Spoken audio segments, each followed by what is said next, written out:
Sa pangalan ng bugtong at buhay na Diyos ng mga Diyos, Panginoon ng mga Panginoon at Hari ng mga Hari, the greatest God, Bathala, whose power is omnipotence, omniscience, and omnipresence, the God of righteousness, the God of unconditional love, and the God of everything in the universe, including our every lives. So, pinapasalamatan natin lahat. Welcome sa ating Tulmanon, Bulwark of Bathala Interfaith Discovery Healing Crusade, BIDHI, no? Usang ministry na nagdala sa the bearer of the greatest commandments of Jesus Christ, the ministry of unconditional love. At saka hinihiling namin sa atin na itong pagkakaisa natin sa mga oras na ngayon, kailangan natin ang magkakaisa regardless of religion, mga kapatid. Kailangan po tayong magkakaisa para po sa bayan, para po sa ating paniniwala sa bugtong at buhay na Diyos ng mga Diyos. Kailangan nating sabayan ang tunay na pagbabago sa ating gobyerno. Kung ang gobyerno ay nanawagan sa pagbabago, sabay tayo na ang pagbabago ay magsisimula sa ating inner, sa loob natin.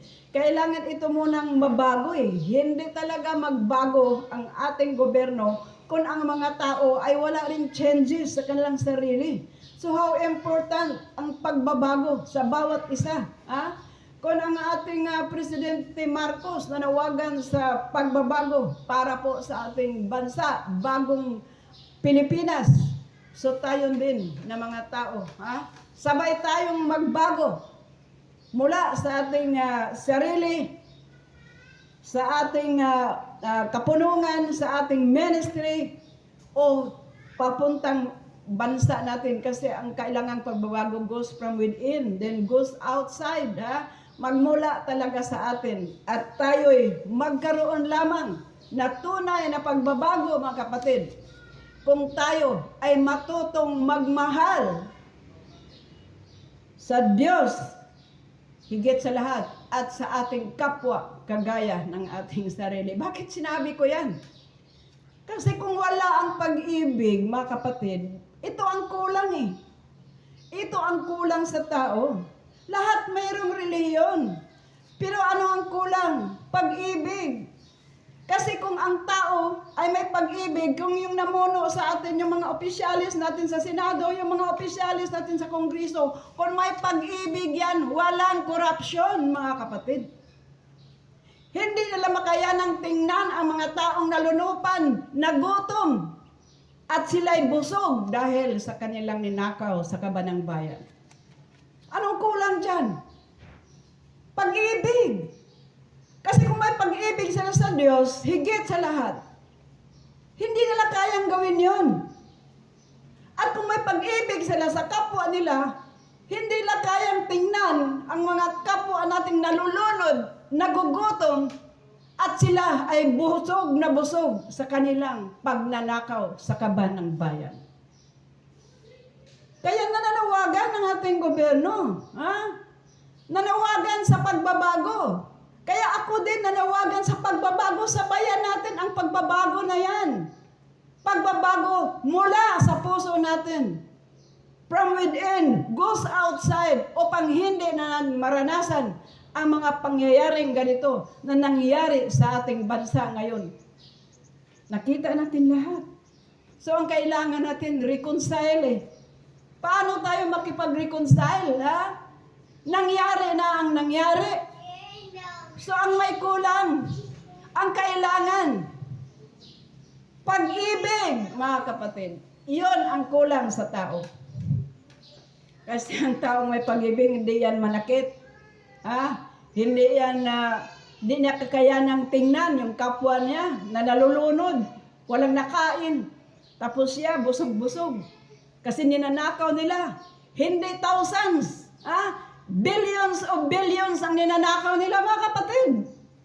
Pero hanggang ngayon, walang nakulong. May nakita pa nga ako doon sa Facebook eh. Konting problema lang, kinulong agad. Anong sinabi ng tao? Bakit kaming mga mahihirap ay agad niyong ikulong? Pero yung nagnakaw ng bilyon-bilyon ng kaba ng bayan na kami, mga pira namin, yung mga dukhat, mga timawa na nagbigay ng buwis, ay hindi niyo kinukulong. Hanggang ngayon, nandyan pa, nakaupo pa. O, di ba mga kapatid? Totoo naman. Dahil magkasala ang pobre. Dahil walang pera. Ikinulong agad. Pero ang nagnakaw ng billion, mga kapatid, hanggang ngayon, nandyan pa. Ha? Hindi pa nakukulong. So yan ang sinasabi ko na kailangan nating sabayan ang sigaw ng gobyerno na pagbabago. Pagbabago come from within, goes outside, mga kapatid. Mula talaga sa atin, bawat isang Pilipino, kailangan magbabago, matutong magmahal. Pag-ibig ang kulang. Kaya kung may pag-ibig ka, hindi ka marunong magnakaw. Kung may pag-ibig ka, hindi mo kayang sirain ang Mother Nature. Kung may pag-ibig ka, hindi mo kayang tingnan ng mga kapwa mo na nalulunod at nagugutom. So kulang pag-ibig. Kumusta man ang ating mga reliyon? There are thousands of religion in this country. Pero bakit ganito ang nangyari sa atin? Dahil walang pagkakaisa. Ha? Walang pag-ibig. Hindi pwede magkipag-isa dahil ibang paniwala niya. Para sa akin, love and unity ang pinaka-importante. Kung ang liwanag, katotohanan ay nandyan sa'yo, kahit ano pang relihiyon ang dalhin mo, walang problema ka. Ligtas ka. Dahil hindi naman ang relihiyon tagapagligtas eh. Kahit pareho pa tayong relihiyon. Pero bakit sabihang hindi makapagligtas ang anak sa ama at ang ama sa anak? Ang kapatid sa kapatid, hindi pwedeng magligtas, pareho kayong reliyon. Ibig sabihin, hindi sa reliyon ang kaligtasan. Kundi bawat isa sa atin, paano na ito tinanggap ang pag-ibig na siyang susi, daan, upang ang tao ay hindi makagawa ng kasalanan. Yan ang gusto kong ipaabot, mga kapatid. Kasi nakita na natin ang mga pangyayari ngayon sa ating bansa. Ha?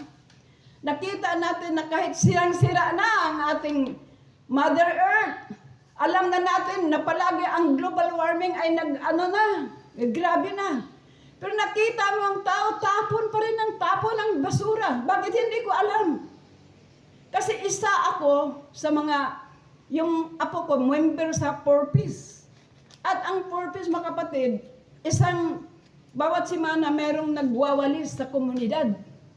At sumama ako doon. Doon ko nakita ang mga tambak na basura kahit saan. Bakit? Bakit hindi na tayo tatutong magmahal? Bakit pa kailangan nating itapon? Kung kahit saan ang mga plastic, mga bote, mga basura.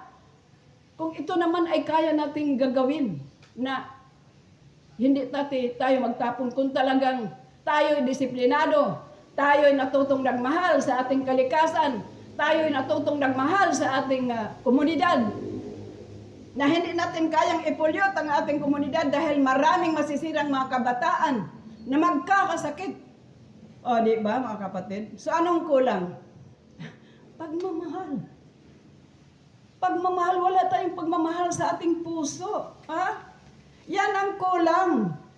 Kung tayo ay nagtatapon ng mga basura, mga plastic, kahit kung saan-saan, dahil wala tayong pagmamahal sa ating kalikasan. Wala tayong pagmamahal sa ating Mother Earth na siyang binigay ng tahanan ng Diyos para sa bawat isa sa atin. Pag-ibig ang kulang. Mga kapatid, kaya ako'y nanawagan sa lahat ng mga reliyon, regardless of anong reliyon meron kayo.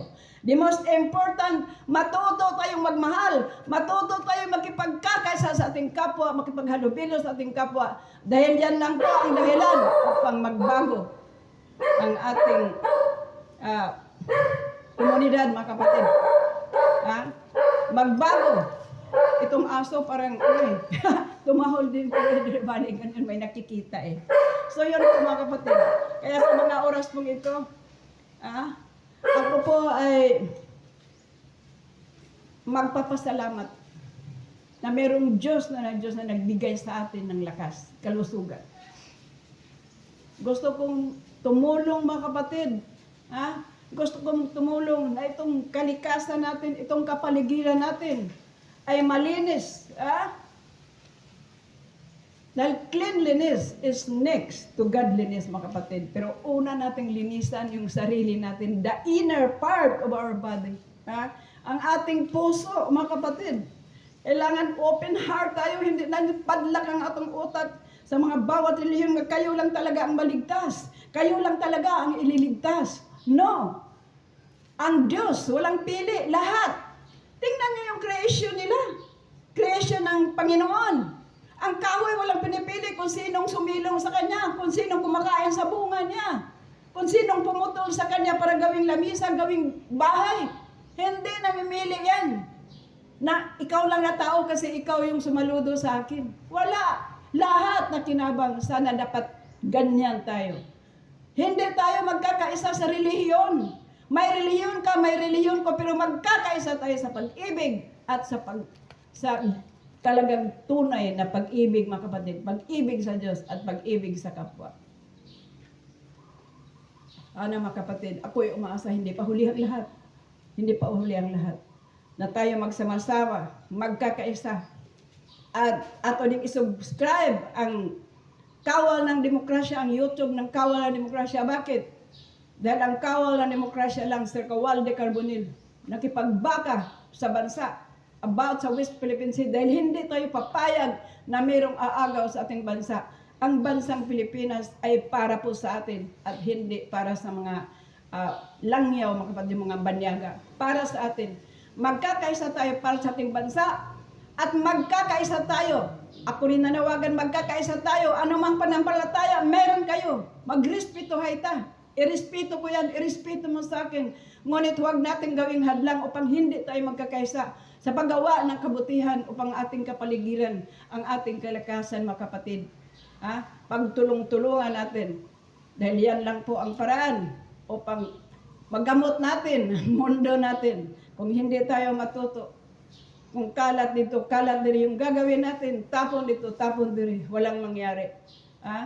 Ang ating global warming, palagi na, nakikita na natin sa ating mga mata. At kung hindi pa rin tayo matutong magmahal sa ating kalikasan, baka maging huli na ang lahat. So, sa hapon pong ito, maraming salamat sa inyong pakikinig. Magandang hapon and hanggang sa muli.